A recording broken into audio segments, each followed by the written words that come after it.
the 2026 Guideline for the Early Management of Patients with Acute Ischemic Stroke, a guideline from the American Heart Association and American Stroke Association. That's it. It's the new playbook. So let's set the stage a little. For years, the rule was pretty simple, right? You suspect a stroke, you get the patient to the nearest hospital. Is that still the case? No, that paradigm has shifted. The 2026 guidelines really prioritize the efficiency of the entire system. It's no longer just about the nearest door. It's about the right door. Exactly. The focus now is on what they're calling the stroke system of care. Think of it as this integrated network that connects everything from the ambulance to the hospitals and all the way to post-acute care. Okay, so here's what we'll be covering. We need to talk about mobile stroke units. Then we'll get into that big debate, drip and ship versus the mothership model. And the 120-minute benchmark that goes with it. Right. And then we'll touch on the new protocols for pediatric patients, which is a big addition. Sounds good. Let's start from the moment the call comes in. Perfect. So, pre-hospital management. What's the most significant change when it comes to what's happening before the patient even gets to a hospital? I'd say it's the elevation of mobile stroke units, or MSUs. This is now a Class 1 recommendation. Class 1. So that's the highest level there is. It is. The guidelines are very clear. If an MSU is available, it is recommended over a conventional ambulance for any patient who might be eligible for thrombolysis. And why is that? What makes them so much better? Well, the data is just so strong. They cut down the time to treatment significantly, and that leads to better functional outcomes for patients. You're essentially bringing a piece of the emergency department to the patient. That's a great way to put it. These units can diagnose on the scene. They can start intravenous thrombolysis or IVT right there. They're often linked up with telemedicine, too. You stop the clock before the wheels even start rolling to the hospital. But of course, not every system has an MSU. So before the ambulance even shows up, what's the foundation of this whole system? It really starts with the public. Population-level awareness is step one. Just continued education on recognizing the warning signs and calling 911 right away. Okay, so the call is made. Now, what's the responsibility for the paramedics on scene? They have to use validated stroke assessment tools. The big goal here is to identify a potential large vessel occlusion, an LVO, as early as possible. And if they do suspect an LVO, then they have to give advance notification to the receiving hospital. This isn't just a suggestion, it's a critical piece. That pre-notification dramatically cuts down on evaluation times once the patient arrives. Right, so the hospital team is ready and waiting. This all leads us to that central question. Where does the ambulance go? We've got these two models, drip and ship, and then the mothership, or direct transport model. Which one do the guidelines actually prefer? Well, the interesting thing is they don't pick one over the other. The answer is completely context-specific. It all depends on the efficiency of your local system of care. Okay, let's break that down. Let's start with the mothership model. This is where EMS might bypass a closer hospital to go straight to a thrombectomy-capable stroke center or a comprehensive stroke center. When is that the right call? That's the right call when your local system is, let's say, not so well coordinated. It's a Class 2B recommendation for patients with a suspected LVO if that coordinated transfer system isn't in place. And the thinking there is just about speed. It's all about minimizing the delay to reperfusion, getting that clot out. Are there numbers to back that up? Oh, yes. In those less efficient systems, going direct works better. It leads to shorter onset to needle times and, more importantly, higher rates of functional independence at 3 months. What's the difference in those rates? It's about 53% functional independence for direct transport versus 47% if they stop first. A real difference. Okay, so if your transfer system is slow, you drive past the local place. So on the flip side, when does drip and ship, stopping at the nearest center first, when does that remain the standard? It remains the standard when your system is highly efficient. And how do the guidelines define highly efficient? It means that local hospital can give intravenous thrombolysis very quickly and then get the patient out the door just as fast.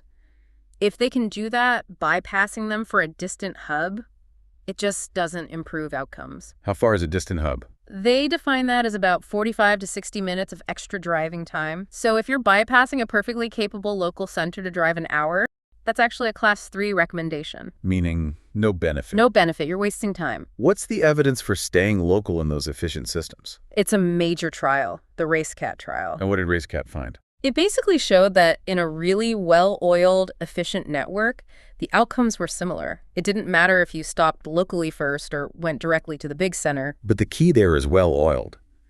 How fast was that network in the RaceCat trial? What are we talking about? I mean, it was incredibly fast. They had a median door-to-needle time of just 33 minutes. 33 minutes, that's fast. And their median door-in, door-out time, so from arrival at the first hospital to departure for the second, was 78 minutes. 78 minutes. Okay, and that brings us right to the next critical piece, the metric that everyone needs to be watching. Yes, the door-in, door-out time, or DIDO. You said the trial was at 78 minutes. What's the official target for DID times in these new 2026 guidelines?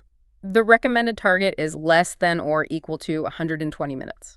2 hours. 120 minutes. And who exactly does that apply to? That applies to any patient who shows up at a local facility, like a primary stroke center, and then needs to be transferred for an endovascular thrombectomy or EVT. So how are we doing? How are hospitals in the U.S. performing against that 120-minute target right now? Not well. The performance gaps are pretty significant. What does the data show?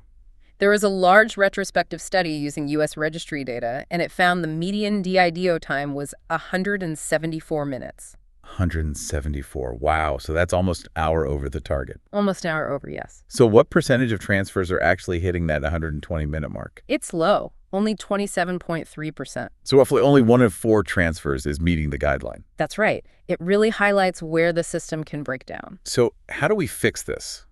What do the guidelines say about closing that gap? They issue a Class 1 recommendation for hospitals and emergency medical services to have specific formal agreements and protocols in place for these transfers. Are there any factors that predict who does better, who hits the target?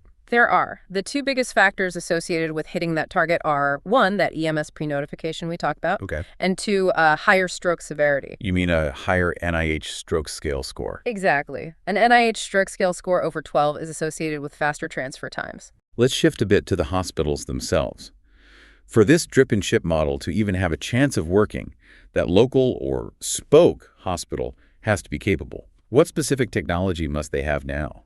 This is a big one. They have to be able to rapidly perform and interpret intracranial vascular imaging. So we're talking about a CPA or an MRA. A non-contrast CT scan is no longer enough. It is not sufficient anymore, no.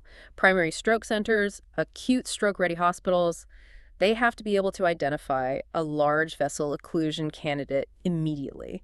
That's what triggers the whole transfer process. If you can't see the clot, you can't make the call to transfer. Precisely. You can't just do a head CT and wait for the hub to do the vascular imaging. That's too late. This all makes sense for adults, but a really interesting part of the 2026 guidelines is the new section on pediatric stroke. It's the first time we've really seen integrated recommendations for children folded into the overall system of care. It's a great step forward. So what's the new rule for imaging in children with a suspected stroke? The preferred modality is an MRI, magnetic resonance imaging. But an MRI can take time to arrange. And the guideline absolutely acknowledges that constraint. It says if an MRI is not readily available, meaning within 25 minutes, then it's reasonable to go ahead with a CT and a CTA. So 25 minutes is the line in the sand. Yes.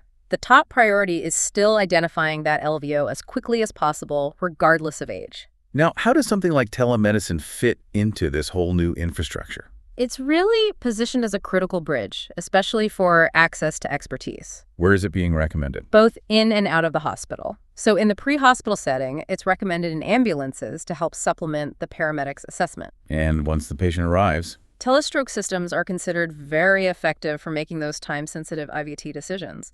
And they're also seen as reasonable for helping to triage which patients need to be transferred for EVT. Okay, we have covered a lot of ground. Let's try to summarize the key action items here. If you're a provider listening, what should you do tomorrow? First thing I'd say is review your local transfer protocols. You need to have those formal agreements between facilities. Second, you have to watch the clock. That 120-minute door-in, door-out time is the benchmark. And remember, right now, more than 70% of transfers in the U.S. are missing that target. There's a lot of room for improvement. Third, check your tech. If you're a spoke hospital, you have to have rapid vascular imaging capabilities, a CTA or MRA. You need to be able to spot that LVO on your own immediately. And fourth, where they're available, prioritize those mobile stroke units. It's a Class 1 recommendation. Can't get stronger than that. I want to end on one final point. Accountability. How does the system ensure that we're actually doing all this? Well, the guidelines make it very clear. They mandate participation in stroke data registries. You have to monitor your own adherence to these quality indicators. And what about documentation? You must document the NIH stroke scale score for every patient. It's required for proper risk adjustment and for tracking outcomes. It's all about measuring performance. We really do encourage you to read the full text. Again, it's the 2026 Guideline for the Early Management of Patients with Acute Ischemic Stroke, a guideline from the American Heart Association and American Stroke Association. Thank you so much for walking us through this. My pleasure. Thank you.